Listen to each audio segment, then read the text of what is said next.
What's up, guys? Welcome to the Laced Up Podcast.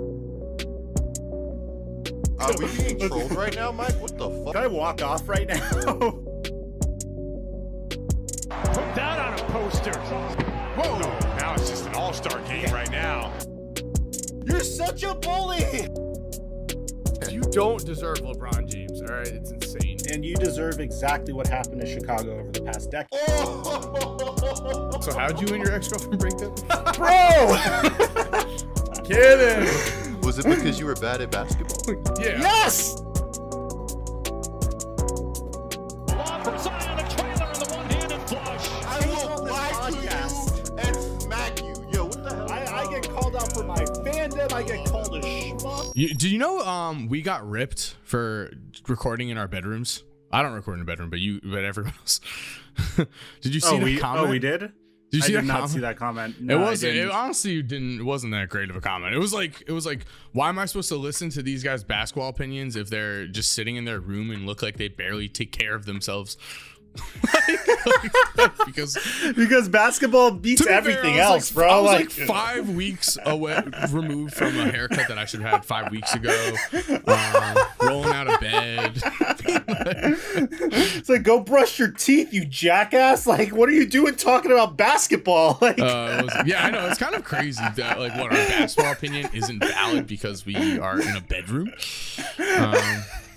I'm not really sure, but okay. Anyway, what's up, guys? We are back with the Lace Up Podcast. I'm here with Flight Mike and Get Like Coop. What's good, guys? Coming to you live from my bedroom. How are you guys, man? It's been a minute. Yeah. I think Mike is in high spirits, and I think Coop might be a little disappointed because if you guys don't know, we are currently in a season-long challenge where we guessed the standings, we guessed the awards, and that's all we guessed. We guessed 2 things, but we are doing a whole competition based on it. We will we'll link all of our picks down below if you want to see them, but we do need a forfeit for the loser. Okay, so we don't currently have one. We want it to be pretty bad. Keep in mind, Coop is tall, so make it compared to like something that a tall person would hate, because I'm confident in myself. Coop's got the Lakers as the #1 seed in the West. I don't know if it's gonna work out. They just won last night, by the way. They beat the Rockets, so. Oh, they beat the team that you picked 14th in the West. Yo, a win is a win at the end of the day. That's all. The good teams find a way to win, and unfortunately, as a Pelicans fan, I'm learning that the very hard way. All of our games have been close. I love how this turned Coop into the Laker fan. Yeah. Coop is the residential Laker fan because Zion has abandoned him as a man. And I am a Rockets fan.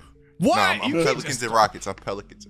What? All right. Whoa. Why can't I be a Rockets fan? You could be a Rockets fan. I mean, I'm okay. I stay in Houston, bro. They were my first team. God, everyone that's listening to this, I feel like, we can agree that you should only have one team. Every Disagree. single week, Coop has a Especially new in the team. same Big conference. disagree. Especially in the same conference. Big disagree. Flight Mike, what do you think about that? Bro, every single week, it seems like you got a new team. It's like 1 week it's the Coming Pelicans, from next the week it's the Flight Mike, is this Lakers, next serious? week it's Houston. No, I'm being What do you told mean? right Ever since you've known me, I've been a Laker fan. You can't do that. This guy literally went for the Clippers and Lakers. You can't do What? like I don't go for the. anybody- I don't go for the Clippers. I've Yes, you never did. gone You're for a the liar. Clippers. You are a liar. No, it happened years. It happened during Lob City. But I have not forgot. I have not. I mean, all right. I was kind of like, okay, if the Lakers are irrelevant, yeah, I wouldn't mind the Clippers. This was back when, like, Lob City, bear in mind, the Clippers were an absolute joke of a franchise, and that was when they were first starting to contend. So, fine, I'll give you that. I did root You for went them the a little Clippers. bit. You I got mean, a lot yeah. of it. All A right. lot of it. Well, okay. Yeah. Before this gets too far, I will say I agree. You know what?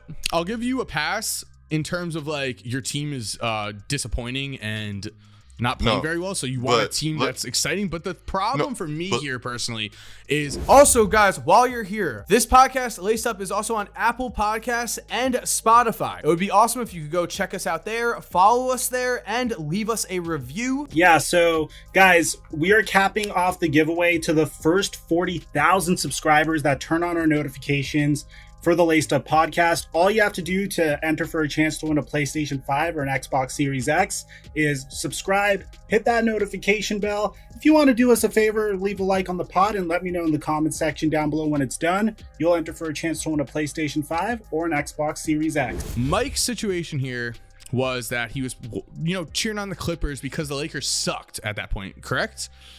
Yeah, so we that's stunk. the thing. When your team sucks and you cheer for a good team, I get it. I don't agree with being like too emotionally invested in it. I've had my teams during the playoffs where I'm like, okay, I want this team to win. But I don't know about two full teams like you. Like the Rockets are also rebuilding. No, but the Rockets are rebuilding stronger than the Pelicans. Let me tell my story. So I was a Rockets fan. That was my first team. We moved to Houston when I was like 5 years old, right? So I was a Drexler guy. I love the Rockets, bro. And New Orleans didn't have a team at that time. So like 2002, 2003, New Orleans finally got a team. I'm from New Orleans. My family's down there. So I just started going for the Hornets. And they were pretty good for a good amount of time. But, that didn't factor into me cheering for them. And, now, I reside in Houston. I stay in Houston. The fact of the matter is, if I was a Pelicans fan, it'd be like if I was only a Pelicans fan, bro, it'd be rough. Like, be too depressing. Yeah. I think they're literally at that point with this Zion Williamson situation, which we'll get to later. Wait, I feel like we should just get into it now as we're. Yeah, we might as well. We should. Good segue. So for everyone who doesn't know, Mike, did you want to say something real quick? No, I didn't want to say anything. Keep going. So for everyone who doesn't know, the Zion, this whole controversy, this whole drama has been going on for a while at this point. We have, we've heard rumblings, rumors that he's over 300 pounds. He certainly looked like that. We've seen the infamous Mountain Dew commercial, the Doritos commercial, that whole thing. We've seen just how Zion looked during press conferences. The man's over 300 pounds, or at least he was. We're not exactly sure what's happening fully at this point. However, as it currently stands, there were a few tweets yesterday that basically came out and said that Zion is not going to be playing basically at least in the next 3 weeks minimum, and that he's still not cleared for 5-on-5 action. And if you didn't know, I'm sure Tom will put it right now. Like here's the footage of the Knicks game of Zion going, just doing a normal defensive, slide drill, I guess he was doing, like left to right. And also, Clyde Frazier himself said that Zion was looking a little heavy and he needed to get the weight off. So here we stand currently.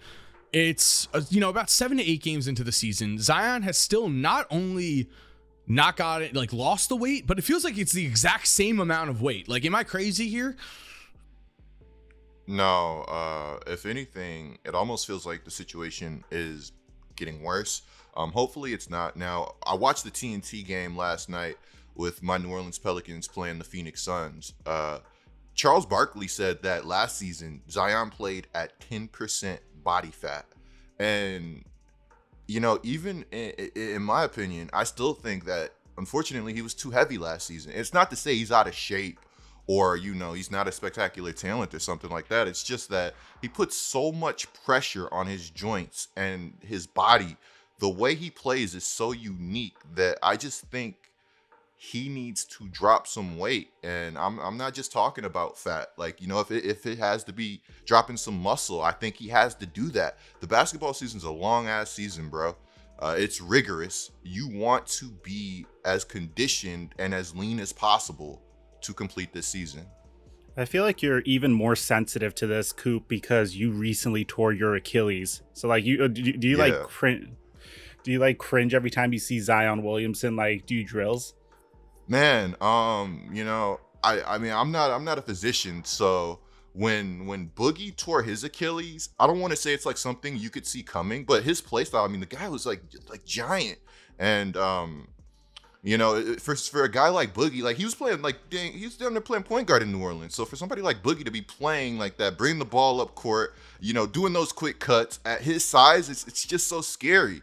And it's unfortunate that Boogie had to have something happen in order for him to really, really get into taking his body seriously. Because, after the injury started piling up, he slimmed down a little bit. And normally something like that has to happen for these guys in order to get, serious about their body. Yeah, and with the case of DeMarcus Cousins, of course, we know it was too late at that point in time. As soon as he started getting injured, sure, he lost the weight, but I mean, DeMarcus Cousins has not been a relevant, really, basketball player since the NBA Finals that he randomly appeared in and was, with the Golden State Warriors. But, he's been on and off, injured, really just has not been the same all-star level player, which is scary with Zion. And I think this whole situation, one, is weird. I do want to point out that someone mentioned something that, popped into my head where it was like, last year, yeah, you mentioned 10% body fat. Last summer, on July 3rd, 2020, the story was Zion Williamson lost 25 pounds of fat and added 10 pounds of muscle. And that was when he had the whole Bane look going, you might remember. And we were like, okay, now Zion's about to be a monster. And he came out and averaged 27 a game, shot over 61%, a 27 PER. Was there have been 3 players in NBA history to ever average 26 a game, at least, even at the age of 20. Those are Luka, LeBron, and Zion. So, it's absolutely elite company. But we've all made videos on Zion. I recently made one, and the problem that I feel like, and we talked about this on the last pod, is just the lack of accountability, where it just comes back to, even, Charles Barkley is the perfect person, I would say, to compare to this. He had a weight problem throughout all of college. In college, he was literally called the round mound of rebound. He was called like the leaning tower of Pisa.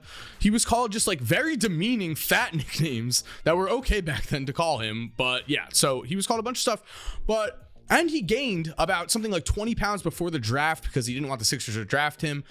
All that's fine and good.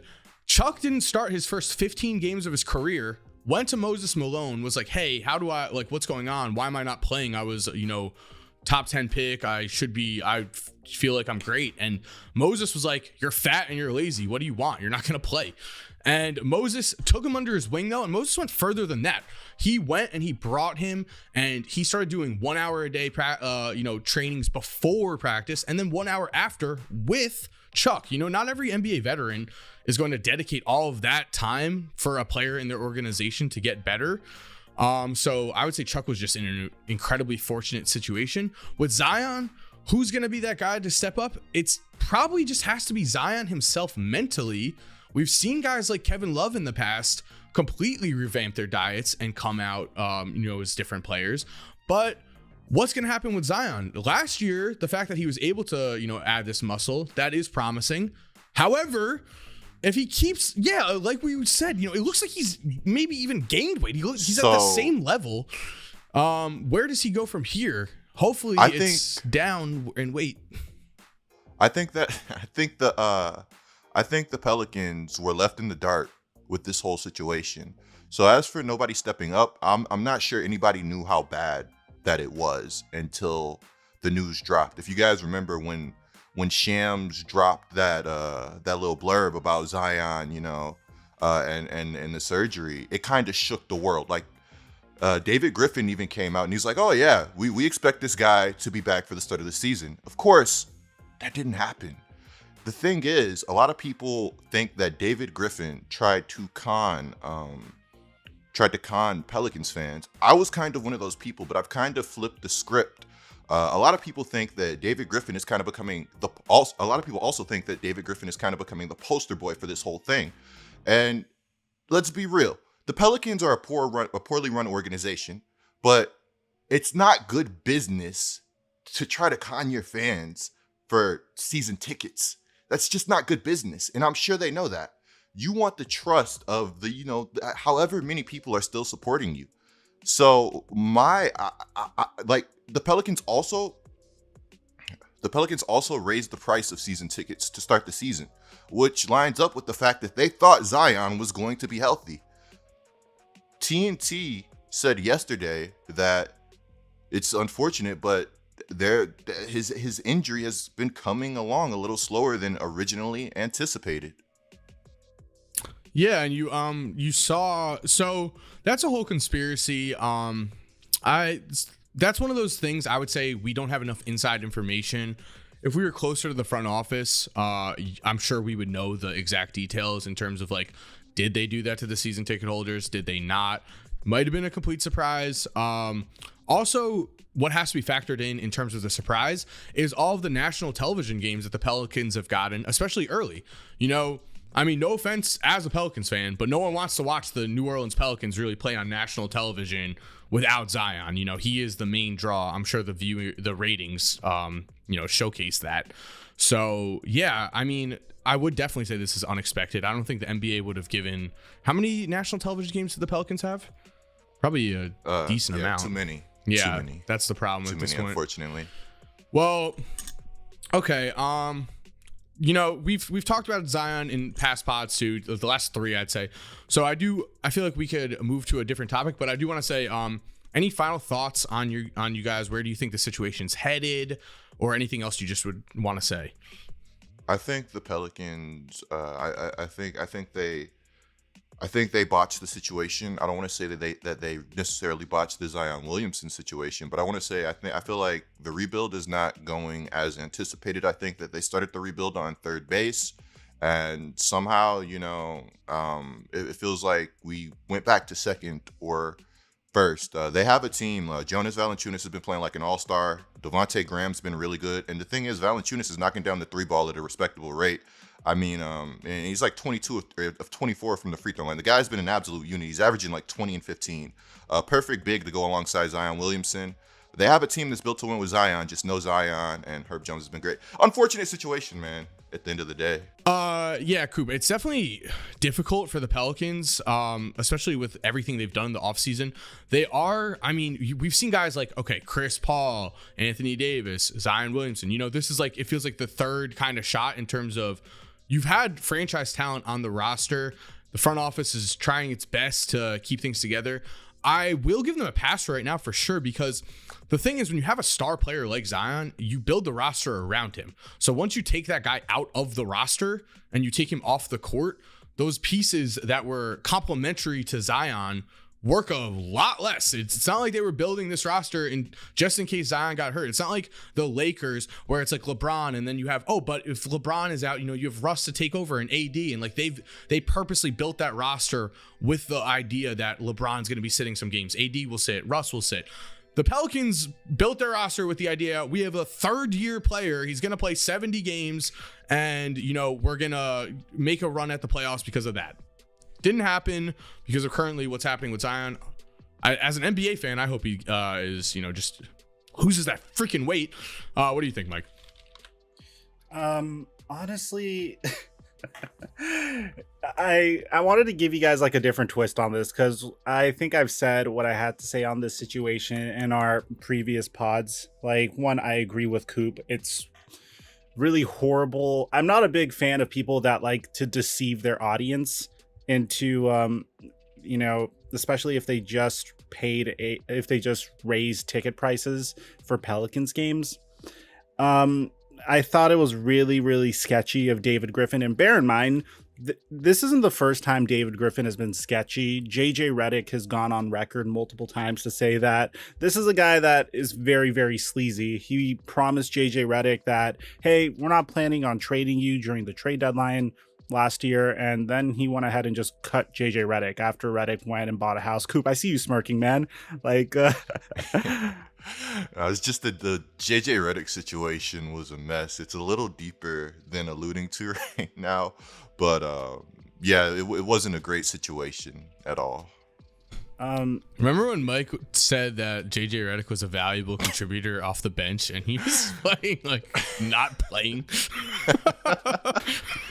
I said he was going to be. I said he was going to be. He was injured. Like, he literally wasn't playing, and when he had played, he averaged like 1 point a game.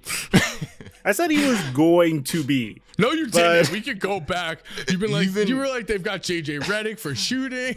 Like, they have. You didn't say he was going to be out the league, bro. Like, you literally said Dallas had JJ Redick. That was what happened, and then he shot 36% from the field and scored 4 points a game. Yeah. You should wear a JJ Redick Mavs jersey to the next podcast. That'd actually kind of be hard. Like, it's vintage. Damn, a JJ Redick Mavs jersey. That's gonna be a deep cut. Okay. Yeah. You'd have to custom make that. Yeah. but I honestly wanted to just twist this in a different direction. And I know Coop doesn't like, I know Coop won't want to accept this, but Corzemba, I know you for a fact would love to discuss this. Cue the X-Files theme.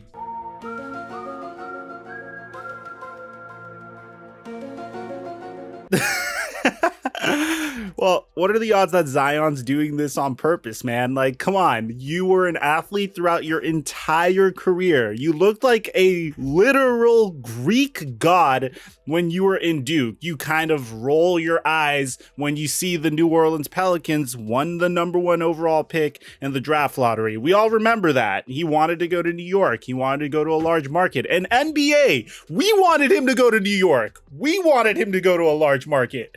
But he ended up going to New Orleans, and then maybe he may have wanted to give New Orleans a shot, but then he tore his meniscus. He didn't play in Summer League because of an injury. Then he tore his meniscus in preseason. Then the Pelicans decided to hold him out of the regular season for 6 months. Then we got a little sample size of him.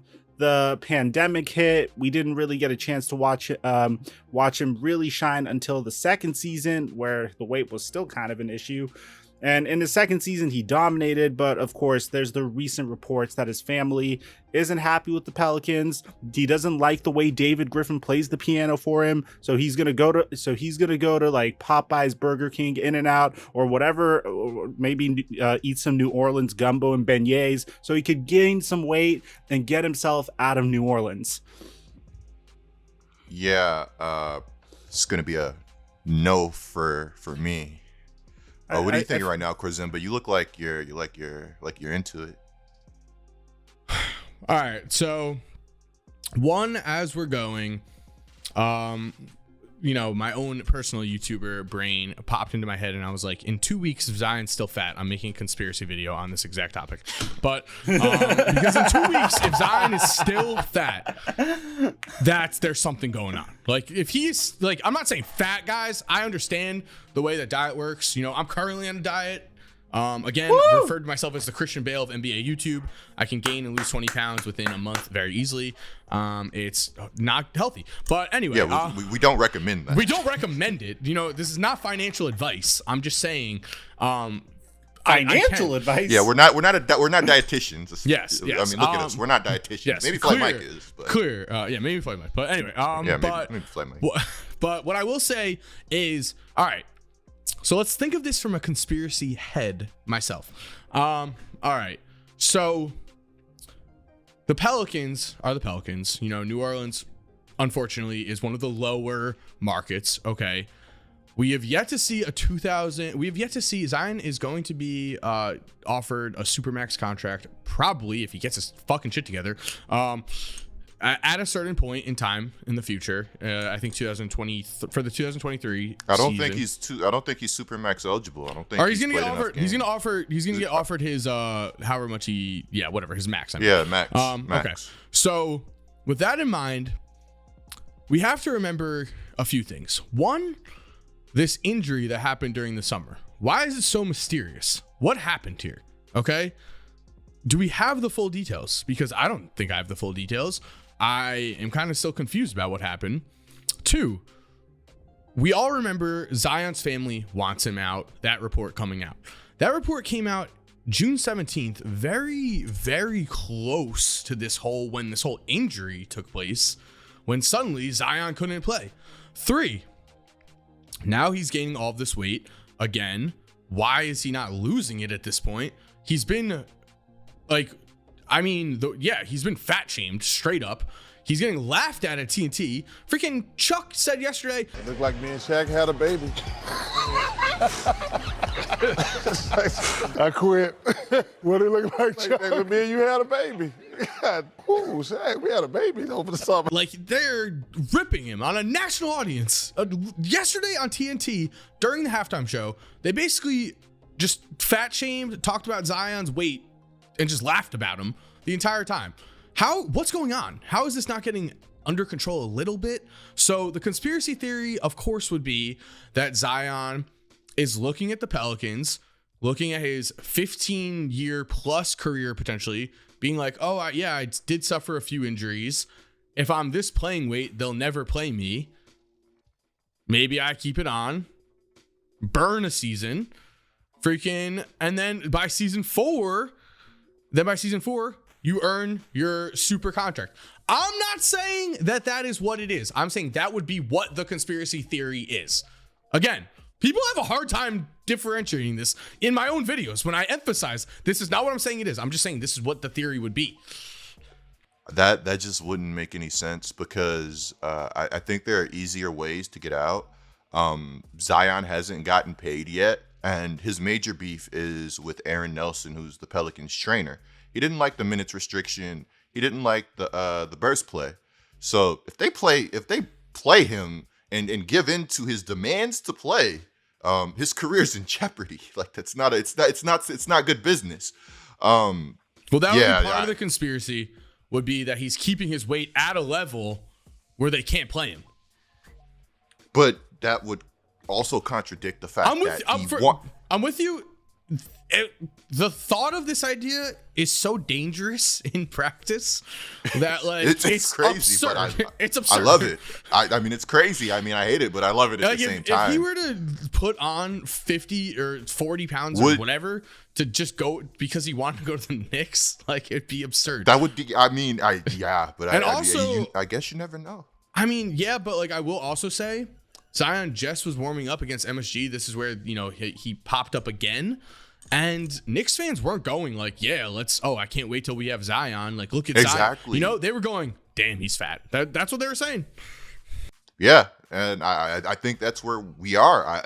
Look, you call me crazy, but I'm a Pelicans fan. A lot of Pelicans fans are frustrated with Zion. A lot of Pelicans fans wouldn't mind if Zion left. And they got a star that was consistently able to play basketball, stay on the floor. It's a mess, bro. Well, unfortunately, you're kind of just in a wait and see period. It's kind of like a Ben Simmons situation where it's like time is going to just have to handle it. We'll see. Again, if this is in a few weeks, we're still talking about this, then this is going to be a problem. But Bulls be looking better than you thought. No. But you don't understand that the basis of why I thought they were going to be bad was because I thought y'all were going to play Lonzo ball, which Lonzo kind of alluded to, and so did LeVar. Yeah, been there, done that. Zoe's role is actually less of what it was in New Orleans. So I was saying it at the time. I don't know what they were talking about. I was saying, yeah, Zach's a mean ball handler. DeMar has fucking been a revelation. We knew DeMar was going to be filthy, but he's better than I thought, though. He's better than I thought. Look, he's averaging 25.6 right now. And the thing is, he doesn't shoot a ton of them, but he's shooting 40% from 3 on 2.5 attempts a game. He doesn't really take them unless he's absolutely wide open, and he doesn't take them off of isolation plays. It's just basically ball swings around, he's wide open. A lot of end of shot clock situations too, but he's comfortable stepping out there and shooting, which is huge. Yeah. Zoe stands, Zoe, LeVar, they got me, man. They got me good. Yeah. You heard me the whole time. People were like, oh, potential all-star. I was like, I don't want to go that far. Because just being realistic, Lonzo, he's just been in the league. It's 5th season. Hard to develop exactly. into an But all-star I thought there was a chance that with the Bulls paying him that money, like they really do this. Like there's no way he's saying all this stuff and they don't just let him go crazy. But I feel like they didn't. I feel like what they paid him is a good amount for a starting point guard with his production and the defense that he's been playing. Him and Caruso have been pests. I've been loving it. Caruso, man. Love him so much. Angela looks at Caruso and she's like, that guy looks so strange. She's like, I hate his headband. It looks so weird. The thing that also is a little frustrating, maybe it was a New Orleans thing, maybe it was a Stan Van Gundy thing, but Zoe definitely also, he plays harder defense in Chicago. He did not play with defensive intensity in New Orleans. All right, we want to talk about Chicago? I'll talk about Chicago. Yeah, I think it makes a little bit more sense because you guys are naturally talking about Chicago. All right. So so we talked about your New Orleans Pelicans. Guys, we are, of course, going to cover, a bunch in this podcast, including the foul situation, what's been going on with that, James Harden.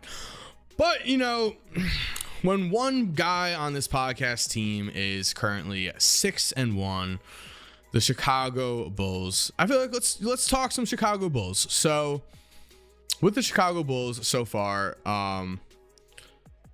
DeMar DeRozan has been absolutely unreal, averaging over 25 points a game, shooting over 40% from three, 2.5 3-pointers a game. He doesn't take a ton of them, but it's a noticeable difference between the way he used to play. It's still kind of crazy because if you watch Bulls games, we literally run off ball sets for DeMar to get like a 20-footer or like an 18-footer, which is like, not really what you see. Like you'll see like normally that set for a 3-point shot off the wing. He is one of the only players I see have it run for him as a mid-range jump shot. But overall, Chicago Bulls 6-1, notable wins over the Utah Jazz and the Boston Celtics, who I definitely want to talk about too, because that was an absolute collapse. What do you guys think about the Chicago Bulls so far this season? Have you been impressed? Did you expect this? Or underwhelmed somehow? Underwhelmed. Yeah, 6-1. They suck.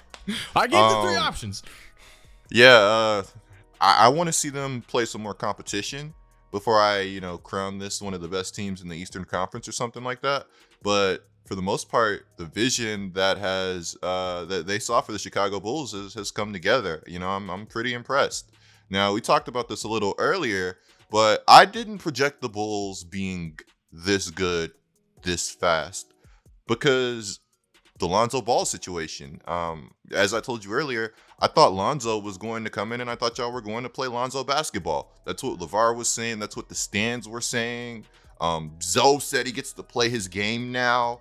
And, basically he's playing the same role that he had in New Orleans. So that was part of my reason that I thought the Bulls might not be, one of the best teams out. But pleasantly surprised with what I've seen, pleasantly surprised with the level that DeMar's been playing at, and Zoe. Also, Caruso's been looking good. You guys might want to let your main ball handlers handle the ball a little more. You guys are letting Caruso handle the ball. Caruso a bit too much. A bit too much. Yeah. I'll agree with that for sure. Sorry, Mike. Continue. So, multiple parts to this take. Firstly, the teams that you guys beat so far are the Detroit Pistons, the New Orleans Pelicans, the Detroit Pistons again, the Toronto Raptors. Hey, what's the Toronto Raptors record? 5-3, just smack the Knicks. I don't want to hear about the Toronto Raptors. They're good. Okay. I got them in the playoffs too, by the way. The Toronto Raptors are good. All right. It's really hard to make these judgments this early on in the season. You guys beat the Utah Jazz. That deserves major respect, and lost to the New York Knicks and beat the Boston Celtics. Or two. Yeah, barely lost to the Knicks and barely the Boston beat Celtics. the Raptors. We're definitely talking about the Celtics because we came back from the Boston Celtics 19-point deficit, ended up beating them by like 14. Oh yeah, it was like a 40-10 fourth quarter. It was insane. I'll tell you what I like. Firstly, like, anytime a team gets off to a 6-1 start, especially after like completely changing up the makeup of their team the way the Chicago Bulls did, then like that's legit. No matter who they beat, that means there's chemistry. They're off to a quick start. Like if my Lakers were doing that right now, I'd be ecstatic, and it seems like you guys did it in a very I love teams that are built this way, because you guys didn't necessarily go after like top tier elite free agents. Rather, you guys went and picked up players that just could be integrated seamlessly into the Chicago Bulls and just complement each other really well. I loved the trading of Nikola Vucevic last year. I loved how you guys kept Zach LaVine. I was kind of on the fence about DeMar DeRozan, and I love the addition of Lonzo Ball, and I was on the fence about the addition of Caruso. I'm glad to see it's working out, and shout out to Lonzo Ball, man. The dude, in his rookie year, this man shot 30% from three And this year so far, he's shooting 40% from three. I don't know if we've ever seen something like this in NBA history, but I'm always going to applaud Lonzo Ball for his ability to just consistently develop into a better and better and better basketball player. It's like, whenever you're playing My League and NBA 2K and you're looking at players' potential, Lonzo gets like an A+, man. He just continues to evolve. And I think once this man hits his prime, he's going to be a completely different player in like 3 years from now. I'm just loving what I'm seeing from that team in general. And props. Okay, so Zoe's shooting improvement has been great, but that's like really the only major improvement that his game has made. I definitely think we've seen players improve their shot, but not to take away from what Zoe's been doing this season. I wish we got this effort in New Orleans. I'm definitely a little bitter about that. Maybe we would have kept him. You did. No. The man literally changed his jump shooting. No. I'm talking about effort. Oh. Yeah. I'm talking about on the defensive side of the basketball. If he plays defense like he's playing in Chicago, I think there's no way that they let him walk. I remember he's signed for a few years, so I don't think we're letting him walk anytime soon. No, I was talking about the Pelicans let him walk. Oh yeah. Yeah. Well, it's a whole thing. Okay, wait. You say your Lonzo thing, and then I'll go into my overall thoughts on the Bulls because I've been watching them. Okay, I'm gonna be short. I watched the first 5 minutes of Bulls basketball. I was like, this is bullshit. Like, I saw Zoe flying across the court, switching on guys, swiping down on balls, getting steals. I'm like, yo, Zoe, like, what did we do to you, man? I don't think it's anything that the Pelicans did. I wouldn't be too bitter. I know that would be hard. First of all, I'd like to say, man, RIP to Patrick Williams season. That fucking sucks for me. I hate it. Patrick Williams is my favorite player on the Bulls. Really could have used a year of development. Now, can I also say this? Can I cut you off really quick? About Patrick Williams too. I think the situation is good for him in the terms of he gets to. I mean, I thought the Bulls this season had a good situation for him in terms of he can develop at his own pace. But I really would have liked to see what he was able to do with maybe a worse roster and an elevated role. I think he has that type of talent. Yeah, I think with Patrick Williams. So again, this second season really sucks. Him missing it, of course, missing an entire year of playing NBA basketball games is gonna hurt his development, to be perfectly honest. But Patrick Williams, I just wish you could just take him currently and just up his aggressiveness by 50%, I'd say. Not even like 10, 20, like 50. He has not been aggressive enough. He was injured to begin this season, which is something that people really haven't been paying attention to. He was injured like every game, basically, and then finally actually got an injury. Those were not the same injuries, but, tore a bunch of ligaments in his left wrist after attempting a dunk on Mitchell Robinson, whatever. He got hurt, but man, that just sucks. But as for the Bulls in general, let's try to keep this positive. I will say that as of currently, like the beginning of the season, Pat, again, his lack of aggressiveness was hurting us on times. On defense, it was, he's been great. But the Bulls, one of the biggest questions coming into this season was, can the Bulls defend? Can the Bulls defend? Can the Bulls defend? And right now, I think they're currently 5th in defensive rating. And yes, we played a little bit of not the best competition, but I think it's just, you can tell by the effort on defense and by the heart that all these guys are showing that this isn't something that's going to go away. It's not like the Bulls are going to suddenly become one of the worst defensive teams just because their effort's so there. Zach LaVine, that Team USA basketball experience, it happens with a lot of guys. A lot of times they come back from Team USA and, you're suddenly with like the top of the top and you see how these guys are preparing for the season. You see like what makes them great. And a lot of times these guys come back much improved or with a better mindset. Zach has definitely come back with a much improved defensive mindset. He was a solid defender on Team USA and he has continued to be that. Caruso's a pest, such a pest. Lonzo is playing great on defense. And the whole thing is, it's because all these Bulls guys I feel like they've been written off a lot throughout their career, or at least haven't had the opportunity to play on a winning team that, like, recently, at least in the terms of DeMar. So DeMar we watched DeMar DeRozan, right? He goes from being on the Toronto Raptors, having one of the top 3 teams in the Eastern Conference for several seasons with Kyle Lowry, gets shipped off for Kawhi, watches his team that he was just a part of win a championship together, all right, as he just sits in San Antonio. We've got Lonzo, who has played on 3 teams now, bounced around, number 2 overall pick. Some people gave up on him. He has a hunger to win. We've got Zach LaVine, played in Minnesota, didn't do anything there because he really emerged in Chicago. Since he got to Chicago, I'm pretty sure there was a stat that was like Zach won 3 games in a row on Team USA. He's never won 3 games in a row in Chicago. Like, that was how this headed into the season. That's how dire it was for Zach. All these guys want to win on a level that is so encouraging as a fan because, for instance, the Raptors game, They almost kind of blew it at the end. Very hard to get the ball in. Had a hard time against the full court press. They were very mad. They won the game and didn't even care. They're just pissed off. All right. They play pissed off when they're losing. They play to win. It's very exciting. I would say that is the one thing that the Bulls have going for them over other teams that are newly constructed is these guys are playing with such a chip on their shoulder that they're playing so hard and they want to win so badly. And it's awesome to be a fan of a team like that.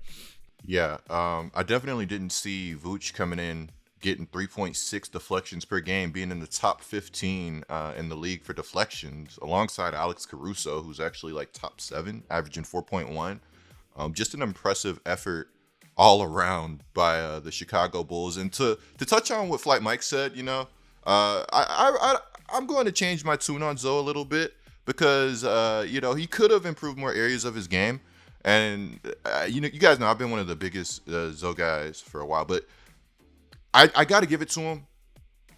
He improved his shot, and I wish more players would do this. A lot of guys, a lot of defensive players, it's like they don't know what gets them paid. On top of defense, if you could shoot the basketball, you're going to have a long career in the league. My pick for most improved, Nickeil Alexander-Walker, he's got the bag. You know, he's got everything you could want offensively when it comes to creating his own shot, getting to the basket, but there's no consistency in his jump shot. And I'm kind of at the point right now where I'd like just rather Nickeil be a consistent shooter. Just having somebody that can knock down shots is invaluable to a team. It's, I mean, just with the current, with the way the current NBA is right now, you know, we see it. Floor spacing is everything. If you're able to go under a pick, for instance, with Nickeil, if you're able to go under a pick or if you're able to sag off a guy more than you should be able to, it hurts the entire team. It hurts an individual player.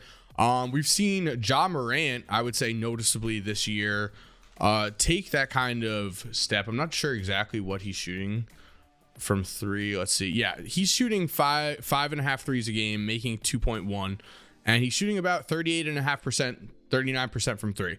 So I would say, you know, if you want to look at like how much a 3-pointers can open up a guy's game, Ja this year, just his ability to just make threes at a higher rate has really had defenders puzzled and not sure quite what to do, because the old thing with Ja was go under the pick. Let him take that 3. He only shoots 29% or something last year. Now, if you're shooting 39%, they have to go over, and you're as fast and explosive as Ja, you're getting the basket every time. Or someone's getting open. And Ja's like an extreme example. That's like a guy that had the complete package and then added a jump shot. Ja actually shot pretty well for a decent amount of his rookie season, but late in the season, he tailed off. I'm not sure what happened there. Yeah, he's shooting double the frequency this year from 3, which is promising, I will say. And shooting better at the free throw line. He's shooting 82.5% right now, up from 73% last year. So I would say for sure Ja went, you know, that's what we want to see. You go in the summer, you know, you got to work on your jump shot. Working on your jump shot is what is known in basketball as one of the most improvable skills. Okay. And so when you got guys that aren't doing it, yeah, shout out Zoe, because he actually, you know, went and improved. And he had it a lot harder than a lot of guys. A lot of guys, it's just as simple as getting the reps up. Your form is at least fine or correctable enough to where you don't have to do anything major. Lonzo Ball there are things that he has to do. Like, for instance, when he takes mid-range jumpers off the dribble, it still looks a little awkward. It's still because of how much he had to change his form. I believe that that's the next step. I think Zoe's just like a work in progress in that way. I'm interested to see how this whole Bulls progression goes, because you bring in a guy like DeMar. You're hoping that guys like Lonzo, that Zach continues his reign of how he's playing, and is an all NBA kind of guy. And then you hope 3 to 4 years ago that guys like 3 to 4 years from now that guys like Lonzo and Patrick Williams step up into the places where like Vooch and DeMar are currently, and we're able to add a few different guys to that roster, and everything works out perfectly and the Bulls win a championship. So I know that the current day Chicago Bulls are absolutely crushing it, but what do you think about what's going on with your yesterday's Chicago Bulls? Scottie Pippen and Michael Jordan are apparently beefing right now. Oh, okay. So I've known this was coming for a while. So if people don't know, first of all, I don't want to rip Scottie Pippen at all, honestly, because I'm not really sure what he's going through after the death of his son, if I'm correct. It's like a lot. It's the death of his son, the Larsa Pippen thing that happened to him over the past year and a half. He may have felt embarrassed by the Last Dance documentary. He has been acting a little erratic, being Pippen ain't easy, so he's been acting erratic. So again, when someone acts like this, I don't love to pile on or anything, but what I will say is that I just feel like if he was in the right mindset, that this wouldn't be happening. I feel like he's putting himself out there a lot. I'm not sure. His book comes out, ships Tuesday. I'm seeing right here, maybe next Tuesday. It's Unguarded, Scottie Pippen. I don't know if he's trying to sell his book or something. I'm not really sure what's going on, but it feels like Scottie Pippen has a problem with everyone else in the world right now, and everyone else isn't even fighting with Scottie Pippen. I feel like Scottie Pippen is creating fights that don't exist. People are hearing oh, Scottie Pippen said what about me? Michael Jordan, I think, this is the text that Scottie Pippen put in his own article. He said, the text was from Michael. He didn't reach out very often. What's up, dude? I'm getting word that you're upset with me. Love to talk about it if you have time. Okay. And so then you continue to rip. It sounds like Michael Jordan's, okay, willing to talk about it. Scottie Pippen, I'm not sure what's going on. All I do know is that this book is about to be a shit show. It's going to be a shit show. It is. What is the exact thing? I've got to find this. All I know is my friend sent me this 5 months ago, Scottie Pippen's press release of his book. And it's he gets real about Michael Jordan. He's about to try to destroy Michael Jordan's image or something. We'll see. But it's going to be a huge insider book. And I think we're going to there's going to be some crazy stories. So get ready.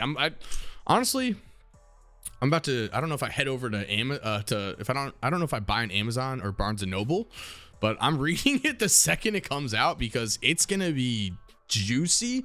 But again, it's an unreliable narrator. I feel like I don't know how reliable this is. So, I mean, you could tell how consistent things are based off of what you already know about Michael, right? What I know about Michael Jordan so far is, GOAT. In my opinion, GOAT took basketball to a different stratosphere. Obsessive a little bit, kind of a little I think all of the most successful people in the world psychologically have a couple of screws loose. And in Michael Jordan's case, he had this obsession of turning everything into a competition, which has its benefits, has its pros and cons. He may have ripped into his teammates a little bit much. And currently, I do kind of believe Scottie in this article, where apparently what bothered Scottie is the fact that originally The Last Dance was supposed to be about the Chicago Bulls' final season together. And Michael Jordan kind of took it and said, all right, this is going to be a biography about how great I am, plus the final season of the Chicago Bulls. And as a result, it seems like, not bear in mind, Horace Grant was livid with this documentary. Apparently, multiple other former teammates of Michael Jordan were also really upset about this documentary as well. So, I mean, it depends how consistent it is with those other things that are being said about MJ. But at the same time, like, you have to think of it on the flip side, and this is no disrespect to the Chicago Bulls.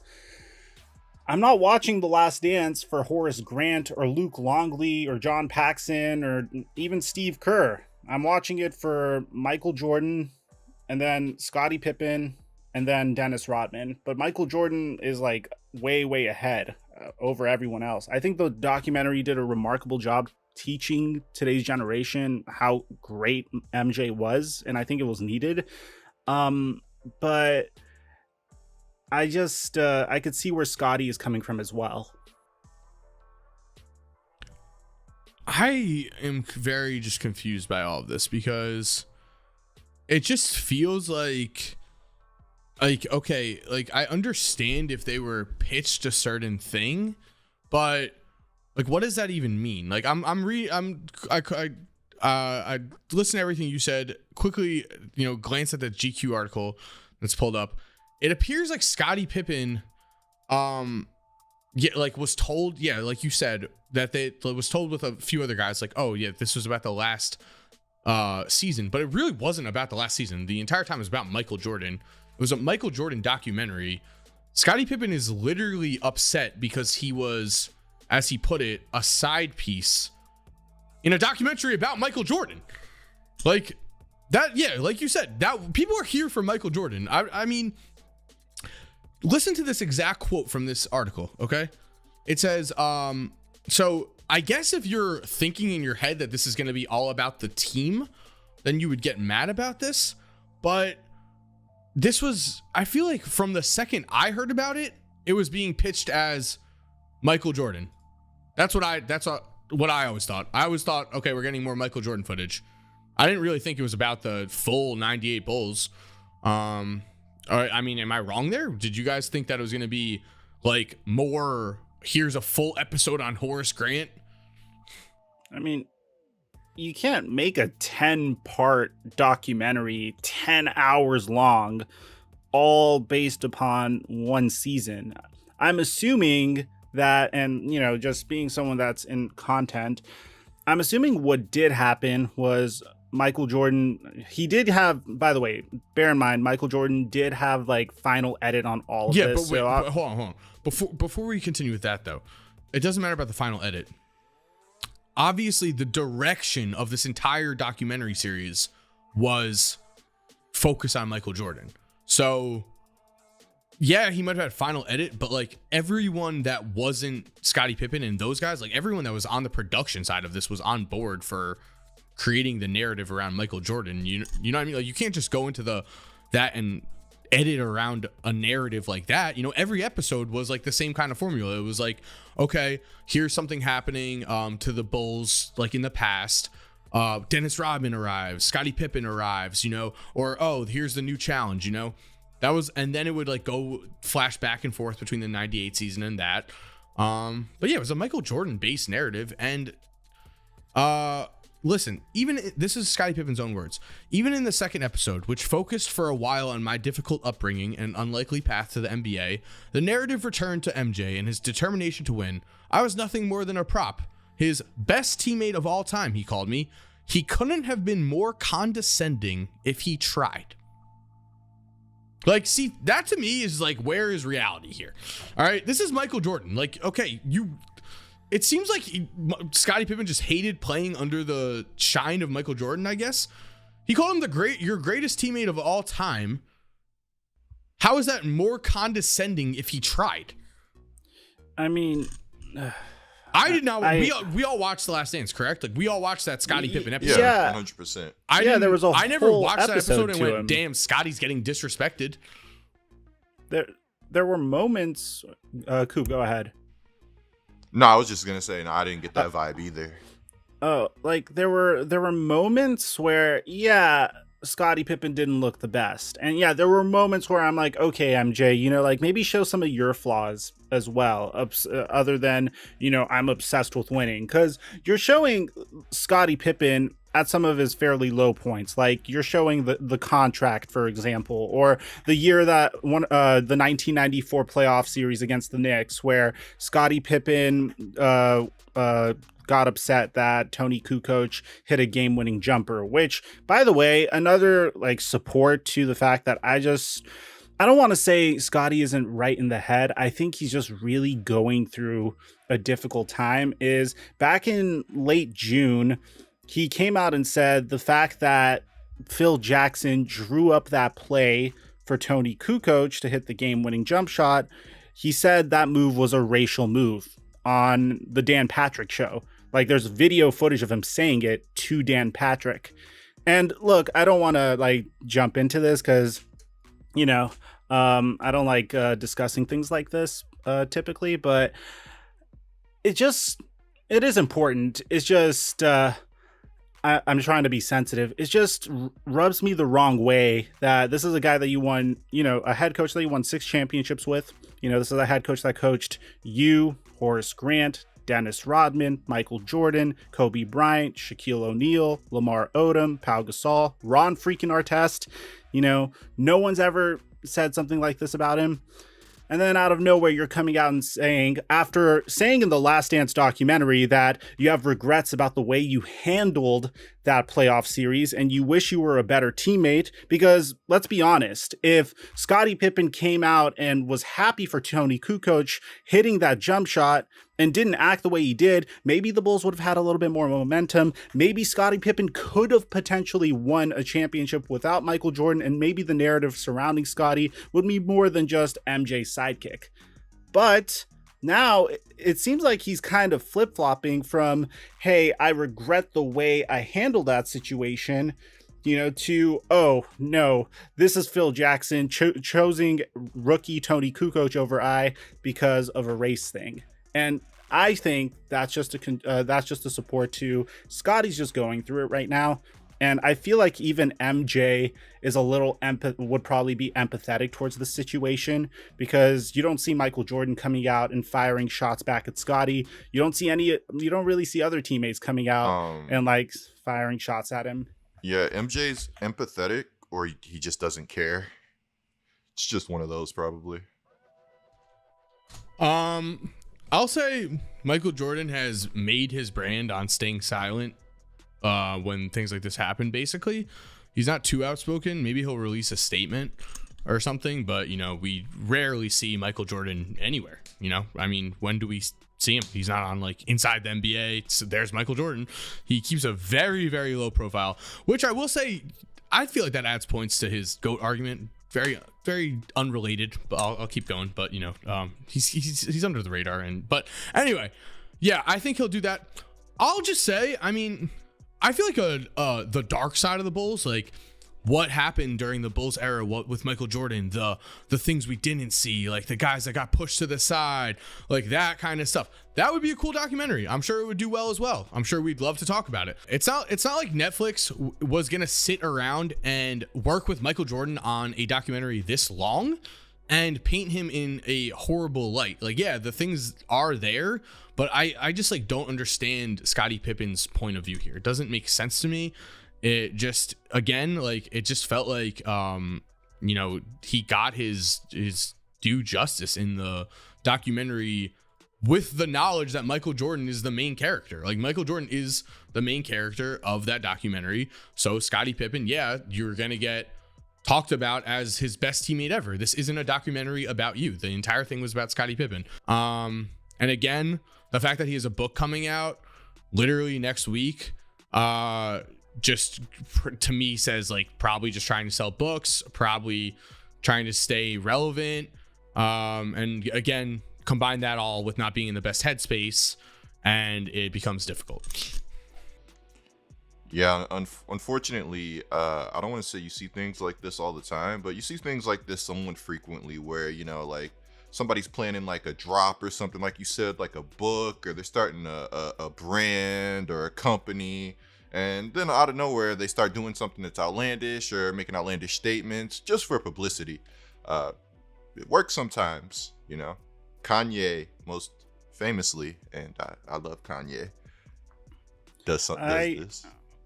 I'm just gonna stick with, and just to close this out, I think he's just going through it. He's had a very tough year and a half. You know, his son died. His wife is the queen of the streets.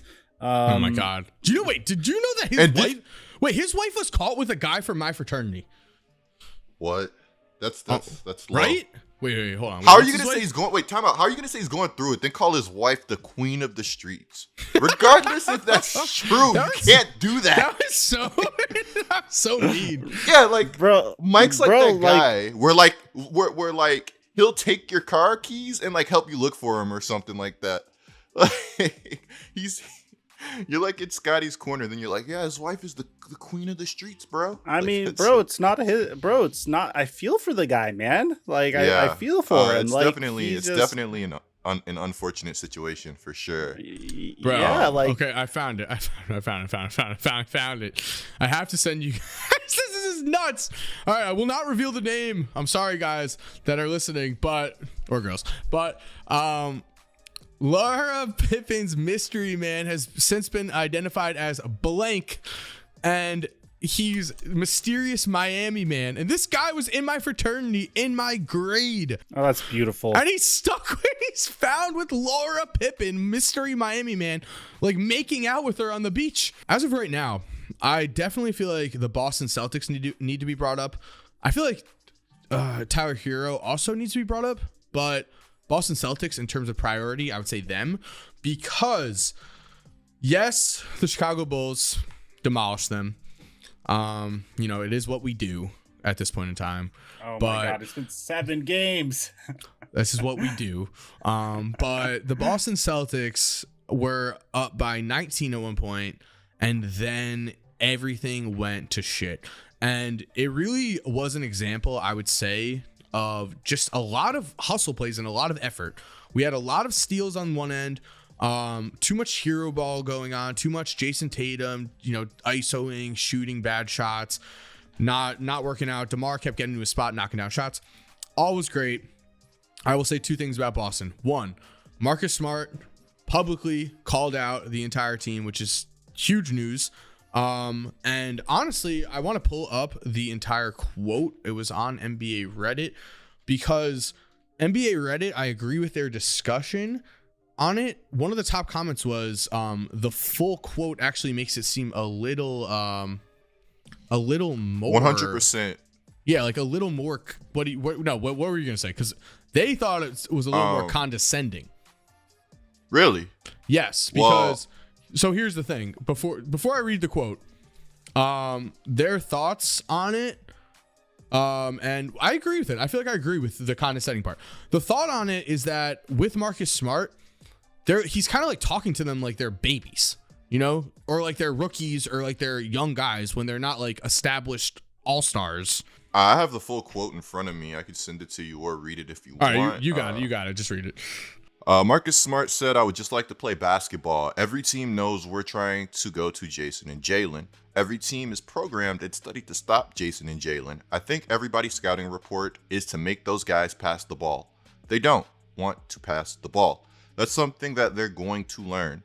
They're still learning. We're proud of the progress they're making, but they're going to have to make another step and find ways to not only create for themselves, but create for others on this team, to open up the court for them later down in the game, where they're always going to have to take those tough shots or take tough matchups when they do get the one-on-one, or they bring the trap. It's something we've been asking them to do, and they're learning. We just got to continue to help those guys do that to help our team."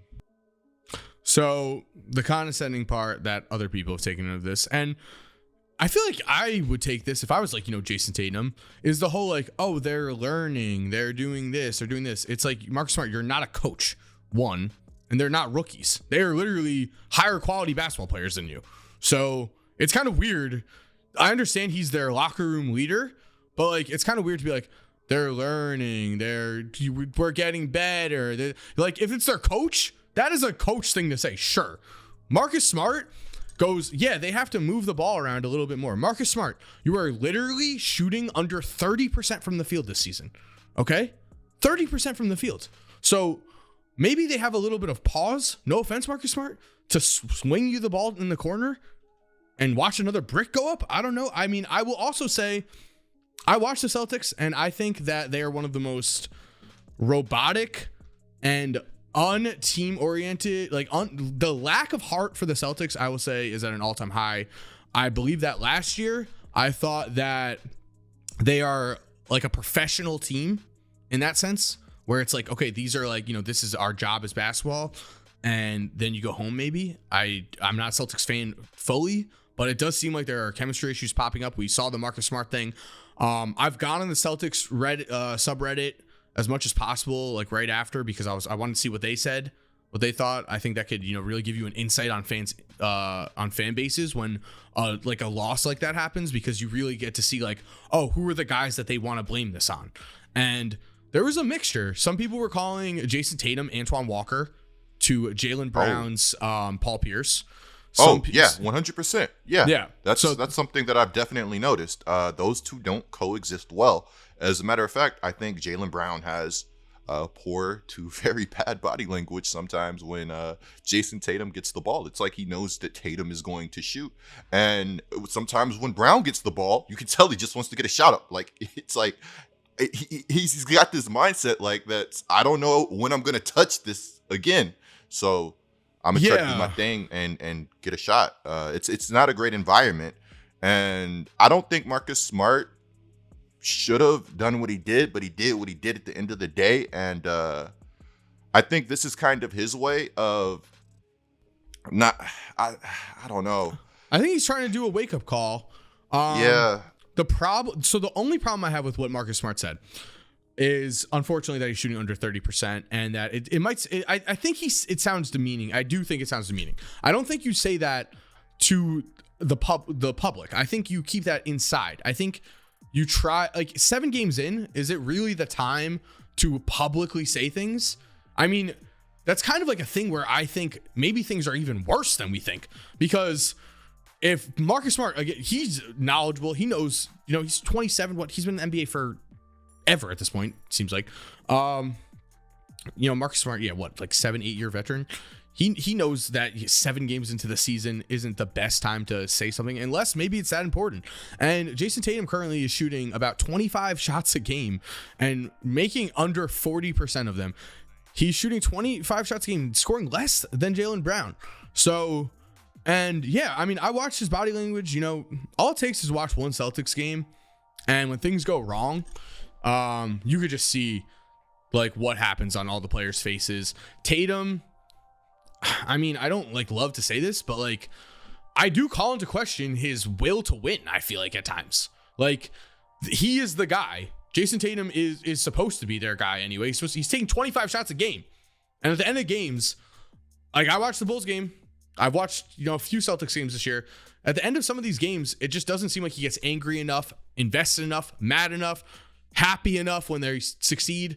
It just, the whole Kawhi stone-faced approach can work, but I feel like out of Jason Tatum, they need more, and it's just not happening. And Marcus Smart, you probably do have to listen to him if you're shooting under 40% yourself and taking 25 shots a game. I don't know how that's possibly sustainable for a team. He's taking 25 and Jaylen Brown's taking 20.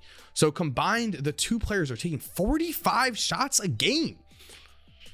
I also think this is a way for Marcus Smart to not really get the blame, but put himself at the forefront of everything, because he knows that Jaylen and Tatum have to pass the ball, but they're not going to tell each other yo, you got to get me to rock more, or maybe they're not in a position where they feel comfortable communicating that, or saying that to the public, which I still don't think you have to do. But I just really think this is Marcus's way of putting himself at the front of everything. It's, I think the one thing that we're not talking about here is, I think we're going too deep into what Marcus Smart is saying, and we're not taking a step back and acknowledging the fact that this isn't something that you should say to the media. You know what I mean? Oh This is yeah, the I literally just said that. I said like I don't think he should have said it, but he said what he said, and you know it is what it is. It's actually kind of funny that the Celtics. This is not the first time that like something like this has happened for the Celtics. You remember Terry Rozier was like on ESPN complaining about his role. Yeah. It was like super ugly. If you want to pull that up, that was like super ugly. After they made like a super this was in Kyrie Irving's first year, right? When Kyrie Irving went down with an injury, and they made this deep playoff run, and then the next year, Kyrie Irving comes back, and Terry Rozier goes back to being like a role player. But then there was also, if you remember, there was also that fight that happened during the pandemic playoffs in the bubble, where like after the Boston Celtics lost, apparently Marcus Smart got into a fight with, I don't remember who, but there was a locker room scuffle that went down. This situation is way messier than a lot of people are alluding. And, you know, like you said, he shouldn't have said it, but I think Marcus Smart knows that. And for him to actually come out in public and say something like this, that just tells me that like it's way worse than there's letting on, like than the media is letting on. And where there's smoke, there is typically like a fire. I mean, yeah, and honestly, he hasn't really been like shooting it well from three this year. Throughout his entire career, he wasn't really known to be a great 3-point shooter. Like, I always viewed Marcus Smart as like the Boston Celtics, like current age, modern day Tony Allen. Only there's some hope when he shoots threes, as opposed to like absolutely no hope when he shoots threes. To be fair, I'm not sure the quality of shot that he's getting.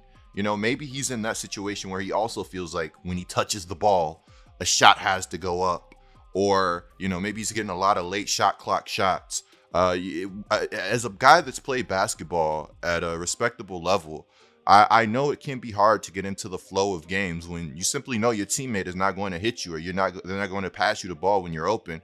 Not everybody is built to necessarily be a catch and shoot type of guy. Some guys need touches to get into the flow of the offense. I'm not saying Smart's that type of guy. I'm just saying that I understand where he's coming from.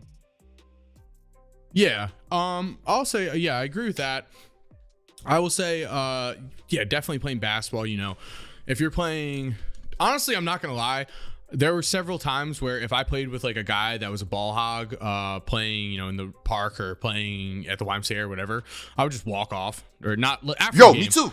Me too. Yeah. But like, I'm just like, sorry, I'm done. I'm going to just play the next game. Because I and you know, I can't play like that. So I completely understand in terms of like, yeah, these guys are not giving him the ball in the way that he feels like he can be effective. He is shooting a slightly less amount of shots this year than compared to last year. It's not significant enough for it to really matter, it seems like. But my whole thing with Marcus Smart is that he might be one of the most confusing players in the NBA to me, because there are literally games where like you'll watch him carry the Boston Celtics to like a win at the end of the game because he's such like an emotional leader, and sometimes his shots fall. I do think he just takes way too many ill-advised threes. Even looking at last season, he shot pretty well from almost everywhere. Shot 53% at the rim, which isn't that good, but it's okay. 53% of the rim, 49% from 3 to 10, 45% from 10 to 16 feet, 48% from 16 feet to the 3-point line, then only 33% at the free throw line, which at the 3-point line, which, you know, is a 50% field goal, I guess, if you adjust. But my point is, I feel like Marcus Smart, I took a long time to get to this point, but I think Marcus Smart is a better playmaker than he gets credit for. And I think he's a better playmaker than himself gives himself credit for. I think he should stop looking to score a little bit more, as much as he does, and embrace that role as their playmaker a little bit more. But it's probably very difficult. Like, if you have two guys that are averaging 45 shots a game, like, yeah, how do you even have a true point guard at that point? Yeah, and to add on to what you said, I'm not sure Marcus Smart said what he said for himself. At the end of the day, he's right. Tatum Brown, they need to take that next step. They need to take that next step in their game and, look to play make a little more. If you look at a lot of the best players in the league, not only can they score the ball at a high clip, but they can also facilitate. 100%. That's like, yeah. I mean, that's the next step in development for a lot of top level scorers like Jaylen Brown or Jason Tatum. You got to look to expand your game in order to just become a better winning basketball player. And yeah, assists, just playmaking in general, rebounds, those kind of things, they add up and they show you like what direction this kind of player is, taking things. And it definitely has been disappointing to watch Jason Tatum, I would say, this season. Looking at the East right now, currently out of the top 8 are the Hawks, Bucks, Celtics, Pacers, Cavs, I guess. But yeah, like we've seen Washington play better than we thought. 5-2 Washington. Sixers are gonna be good. Charlotte Hornets have been playing well, 5-3. I mean, those 10 spots, yeah, they can get that. They 10 just spot, have to be if they're better than the Pistons, Pacers, Magic, and you pick Cavs. one random they have a good shot at being top 10. It's just kind of disappointing from where the Celtics were to where they are now. I don't know what happened fully. Like, I feel like I've got to make a video on this or something just to deep dive myself and be like, how did the roster end up like this compared to what they could have had, And I kind of expected, if I didn't expect them to be amazing this year, but the one thing that I did expect was at least for them to be a cohesive unit that had tight team chemistry, because they went out and they traded for Al Horford. So the nucleus that was there during their successful runs is still there, minus Isaiah Thomas, which, for the love of God, I still don't understand why the Celtics don't sign him. I don't know what Isaiah Thomas did to Danny Ainge or, Brad Stevens, but for the most part, I didn't expect them to be a remarkable team, but I did expect them to not call each other out in the public eye. And very early. I feel like what's getting swept under the rug a little bit is how early this is. This is something that you see after, okay, we start off, 8 and 16 or something, and you're underwhelming, this was something that this must have been something that has been bubbling under the surface more and more and more. And as soon as literally they collapsed, as soon as the collapse happened in the Bulls, boom, immediately said. What are the odds that Brad Stevens saw this whole thing coming? I mean, he still works for them. Still. Yeah, but in a much less hands-on role. I feel like, yeah. I mean, that's like a giant fin. If I know a mess is coming from the locker room, I'd much rather be the GM that had to deal Tatum or Brown than opposed to the coach that had to deal with this dysfunction every single day. That's a fair point. Also, apparently, he said, we're going to find out if this is the right group. So, yeah, he switched himself over from head coaching to roster construction, which, maybe that goes to say something as well. Maybe Brad Stevens has not been on board with a lot of the moves that have happened and is like, I just don't believe in this current roster currently winning a championship. This is a situation that I feel like we got to just put a pin in, because as this goes on in time, yeah, you're right. I mean, Jaylen Brown and Jason Tatum, if they don't like playing with each other, there's nothing that you can do about that. And there hasn't been that much smoke in terms of that, I would say, at least in the public media yet. But it's a situation to keep your eye on for sure. So I'm not doing as bad as Korzimba alluded to earlier in this podcast when it comes to my picks, simply because I did pick Tyler Hero to be the 6th man of the year. Record scratch. I think Tom might have ruled that you did not pick Tyler Hero. What? He went back and watched the tape. What? Go check. Go take a look at what Tom sent you as your picks, Coop. I think you might see a man by the name of Patrick Mills as 6th man of the year for you.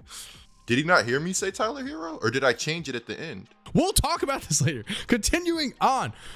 As of currently, right now, I just saw it, but Tyler Hero sets NBA record with most points by a reserve player in the first 7 games of a season.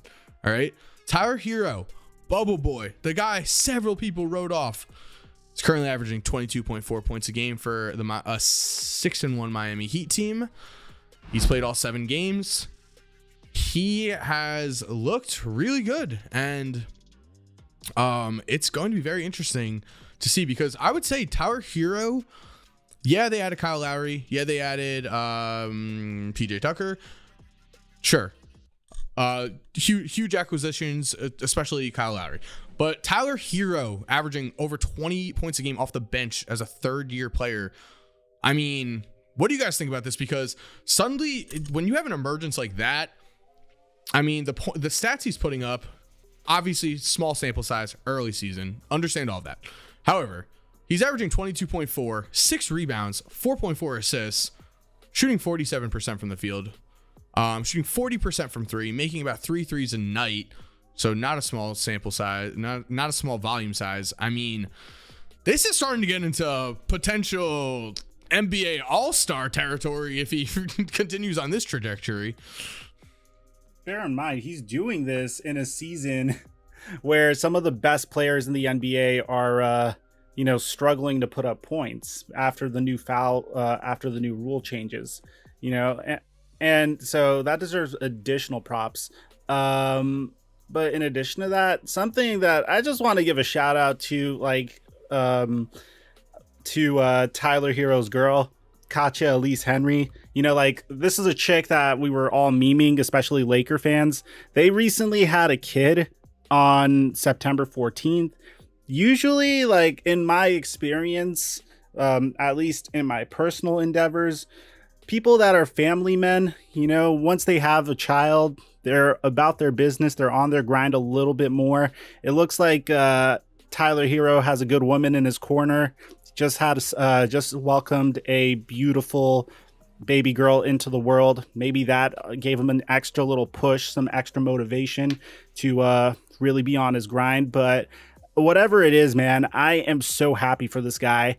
22.4 points per game, shooting an obscene 41% from 3. Going back to the conversation of him potentially being the face of the Miami Heat moving forward, him and Bam Adebayo have been absolutely crushing it.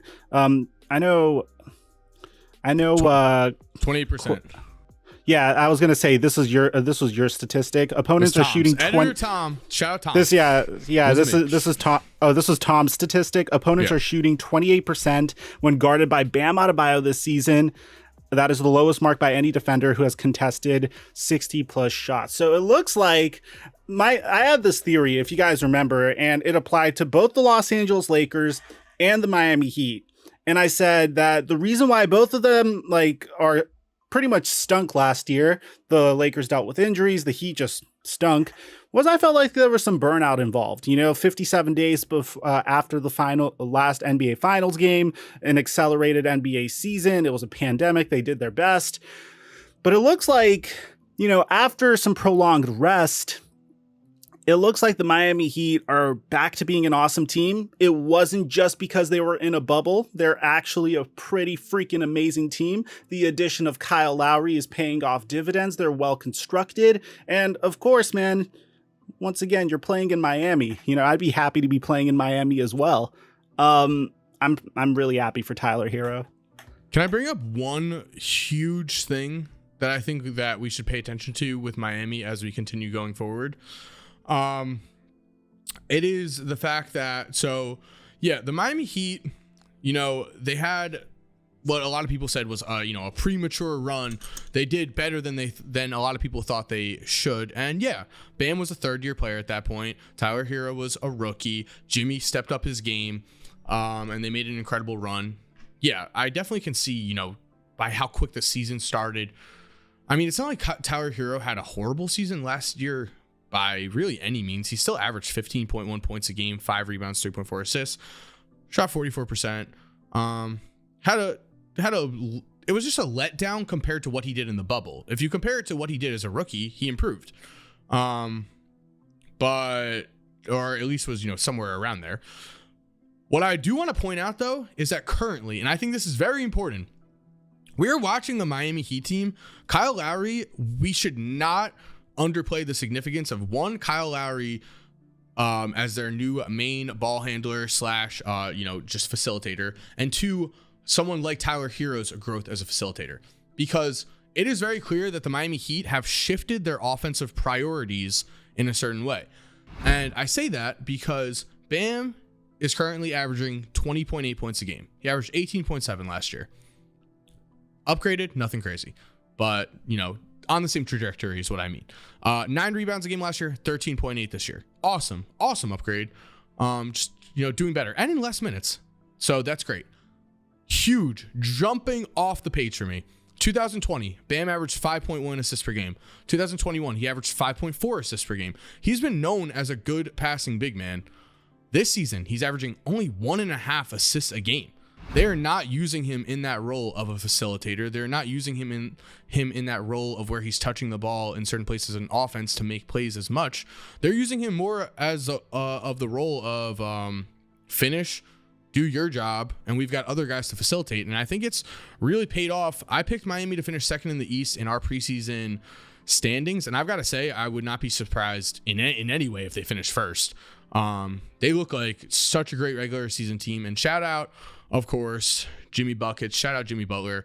He is averaging 25, 7 rebounds, 5.6 assists, 3 steals a game. He is among the leaders for the MVP race right now in terms of the little like NBA Kia ladders that they bring out that are like, oh, who's the MVP race right now. He's emerged as one of those names, and we'll see. The Miami Heat end up raking up over 60 wins. I mean, who knows what they'll win? That could be Bam, Defensive Player of the Year, Tyler Hero, 6th man, Jimmy, All NBA second team. What do you guys think?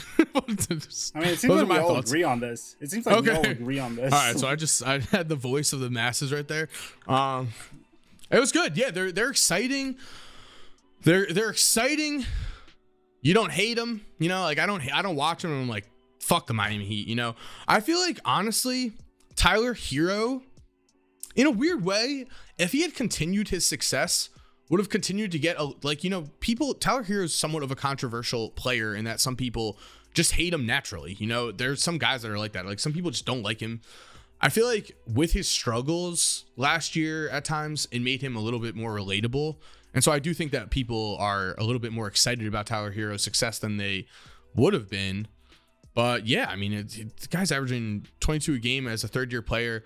We've seen him since he was a mixtape star in high school. He was named Boy Wonder, I think. Does not translate. Whoever nicknames someone Boy Wonder, just stop. How do you reject a nickname on that one? But yeah, Tyler Hero has been awesome. And PJ Tucker has been playing with a vengeance that, especially when it comes to the Milwaukee Bucks, that I don't understand. I understand him playing hard in general because that's what he does. But what do you guys think about this rivalry that PJ Tucker has created with the Bucks? I think it's pretty interesting. It seems like a reverse situation of like Ray Allen left the Boston Celtics for the Heat, and so then the Celtics hated him because they were like, "Oh yeah, like how could you betray us?" It seems like PJ Tucker wanted to re-sign with the Bucks and made that clear, and they said no, and now he has a real rivalry in his heads with him. Which could be amazing come playoff time is what I'm trying to get at. I think it's unfortunate they didn't bring PJ Tucker back, but I also understand the Bucks trying to groom a younger player for that role. I like Grayson. I like Grayson in that role. I feel like he fits well in the role that they're playing him in as now. Obviously, he's not exactly PJ Tucker. He's a guard, but I will say I like the addition of Grayson Allen. Okay, is there a hot take for the Lakers that we could name a clip? We stink. We freaking stink. The Lakers stink, man. Like, I know people are gonna say, Mike, they got a winning record. They're 5-3 at the time that you're recording this. No, man, we barely beat the freaking Houston Rockets by 2 points, man. Whoa. Don't do that. Don't do that. What did the Rockets do to you? The Rockets are a good team. They only won one. Bro, they only won one game. The Rockets are not a good team. No, they have talent, bro, but they could beat anybody on any given night. They have talent, yes. You saw what Jalen Green did. They're still developing. And they're still developing. Okay, for sure. I mean, it's a bunch of talent, but inexperienced talent. And Eric Gordon, like it's nothing. I'm not saying Eric Gordon. I mean, yeah. Look, I'm not saying that the Houston Rockets have no future whatsoever. I do want to point out that it really is end Eric Gordon. Have you been watching a Rockets game and Eric Gordon's just out there? How weird does it feel? Right? It's like it feels like he's like a relic from the past. Like he was left behind, and it's like he shouldn't be here, but he's just with all the new kids. Beautiful, ain't it? It's so weird. I think it's so weird. Like I'm like watching. It's awesome, man. Screw Eric Gordon, man. Screw Eric Gordon, bro. Do you think Eric Gordon was good at one point? Yeah, until he went to the Hornets. Yeah, do you think it was till Lob City. Do you think Eric Gordon is like Mike, sitting you're not there? allowed to talk. Don't you get it yet? Do you think Eric Gordon is sitting there and saying, "Yo, what the hell? Why can John Wall sit out and I have to play these games?" Like maybe Eric Gordon just likes to fucking play basketball. Yeah, I think he wants to raise his value to maybe get out of there. Like John Wall sitting out is kind of crazy too, but I definitely get it. I just don't think anybody wants to take that contract. Yeah, I don't think anyone What's Eric wants Gordon's to take contract that no one wants to touch? Oh, there it is. Yeah, there it is. 18.2 look at John Wall this too. year, 19.6 next year, and yourself a 20.9 the year after. Look at John Wall's too. I'm so down bad. I was like, the Pelicans trading for John Wall wouldn't be the worst. I looked at his contract. That's pretty not bad. Just to recenter this, man. Look, I know what you guys. We're just this Lakers, and I'm seeing how it does. I mean, just to say, man, like this season so far, I know a lot of the younger kids that are maybe LeBron James stans are probably going to come out my neck because I'm a Laker fan. But this season is so similar to the 2013 season where we had Dwight Howard and Steve Nash. Like, I don't think you guys understand how similar it's been so far. Yeah, we didn't start the season 0-4, but we lost all our preseason games. There's questions about fit within the entire team. And we're barely beating, like, first of all, we lost to the Thunder. Fine. It was early on. We're still trying to figure things out. But we're barely beating the Houston Rockets. Yeah, some people are going to blame the refs, and the other night they beat them by 10, but still, man, it's just, we barely beat the San Antonio Spurs in overtime. We beat the Grizzlies by 3. The Suns, destroyed us. The Warriors destroyed us on opening night. I'm not going to say that there's no hope for this team, but so far, I really don't like the product that's on the court. It's like the opposite of what the Bulls are doing. I just want to say the opposite. I don't even know what that means. We'll come back to that. But it's funny that you guys got 27 points from Westbrook, 27 points from AD, and 30 points from Bron. And Carmelo was efficient off the bench with 15. You guys played what looks like a perfect game and still only beat the Houston Rockets by 2 points. Rockets fans, we're winning. We stink, bro. Hopefully it might. What about Talen Horton-Tucker? Oh, I thought. Yeah, what about him? What about him? Where is he?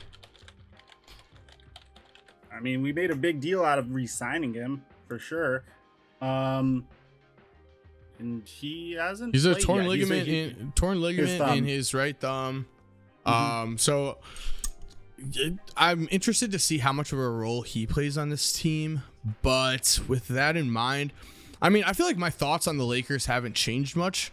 They're old, and maybe too old. Like, it might be one of those situations where you put the band all together, you get all the vets, and it works out, or it might be catastrophic. I mean, Dwight Howard didn't play last game. Honestly, Dwight Howard looked like the biggest problem on the court that I saw when I was watching the last Lakers game. You look at a guy like Malik Monk, shoots 0 for 3. He takes 3 shots. How old is Malik Monk? He plays 13 minutes. See, this is the problem, I will say. Malik Monk was like hyped as, even during the season, hyped as better than Buddy Beal. Buddy Beal. Better than Buddy Hield. Like, Buddy Beal. Better than Buddy Hield. Great, like, you know, player. Great fit for their system. Okay, that's fine. That's all well and good and sounds great. But then suddenly you have Malik Monk on your actual roster and he's getting inconsistent minutes. He's getting inconsistent touches. He's now shooting 37% from the field, 6.5 points a game. That doesn't look good because a guy like Malik Monk, I'm bringing him up specifically, a guy like Taylor Horton Tucker Jr., a guy like Kendrick Nunn, they're supposed to be the young in this team. And the old guys are supposed to act like old veterans that are here to do a job and win. And there's been some bickering. So I don't like any of that. I'll say that. What do you think, Coop? Yeah, it's definitely a mess. I really wanted to see, as somebody that, you know, has a lot invested in the Lakers right now, I just wanted to see what the reaction would have been if they lost to the Oklahoma City Thunder, or not if they lost to the Oklahoma City Thunder, but if they lost to the Houston Rockets. Because, I mean, man, that Thunder loss was brutal. That mellow air ball, are you kidding me? I mean, watching that game was just, I could tell you want to say something, Flight Mike. Hey, join the club. Or is he wasting his own prime? I'm just saying, man, that Mickey Mouse ring looking funny in the light, bro. Oh my God, you just extended this podcast an additional 30 minutes. All right, for next time. Okay, guys. So, you know what? I would like to point out that as we conclude this clip, if you're watching this clip still, if you're watching this podcast still, Lakers have won 3 games in a row, and we're still talking negatively about them. We're not overreacting to the Lakers. They are. We're literally reacting to a team that's won 3 games in a row and still have our opinions. But there you go. All right, cool. So thank you guys for watching Laced Up. Please make sure to subscribe, turn on post notifications. At 40,000 subscribers, we're giving away PS5 or Xbox Series X. It's so close. Gotta just get it. I mean, subscribe, turn on post notifications, follow us on Spotify and Apple.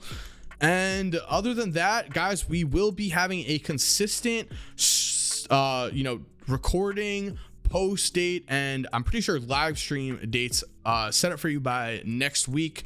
Just had a few difficulties to start off the season, but by next week, we will have a schedule ready to roll for you guys. Thank you for watching. We very much appreciate you. If you're still here while the music is cued, here are 2 videos I think you are definitely going to enjoy. Make sure to click on one of them. Again, I know you're going to love it. And other than that, have a great day and peace.